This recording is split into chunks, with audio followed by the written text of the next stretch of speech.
ಉಪವಾಸ ವ್ರತವನ್ನು ಕೈಗೊಂಡು ತಮ್ಮ ಅನಾರೋಗ್ಯವನ್ನು ಸಂಪೂರ್ಣವಾಗಿ ಕಳೆದುಕೊಂಡಿರ್ತಕ್ಕಂಥ ಮಾತೆ ಪತ್ರಿಕಾ ರಂಗಕ್ಕೆ ಕಾಲಿಟ್ಟಾಗ ಒಂದು 11ನೇ ಪೇಜ್ನಲ್ಲಿ ನೋಡಿ, ವಾರದ ವಿಶೇಷ ಅಂತಕ್ಕಂಥ ಒಂದು ಸಾಪ್ತಾಹಿಕ ಅಂದರೆ ವಾರಕ್ಕೊಮ್ಮೆ ಬರ್ತಕ್ಕಂಥ ಪತ್ರಿಕೆಯನ್ನು ಅವರು ಬಿಡುಗಡೆ ಮಾಡ್ತಾ ಇದ್ದಾರೆ.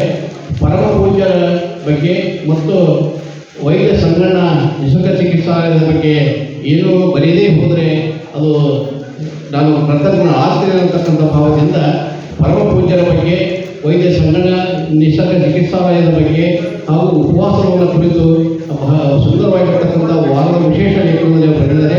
ಆ ಒಂದು ಪತ್ರಿಕೆಯ ಬಿಡುಗಡೆಯನ್ನು ಪರಮ ಪೂಜ್ಯರು ಹಾಗೂ ವೇದಿಕೆ ಮೇಲೆ ಇರ್ತಕ್ಕಂಥ ಎಲ್ಲ ಅನುಭವಿ ಜನರು ಮಾಡಬೇಕಂತ ಅವರಲ್ಲಿ ವಿನಂತಿಯನ್ನು ಮಾಡ್ಕೊಳ್ತಾ ಇದ್ದಾರೆ.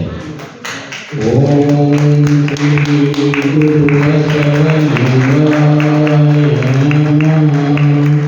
ಓಂ ಶ್ರೀ ಗುರು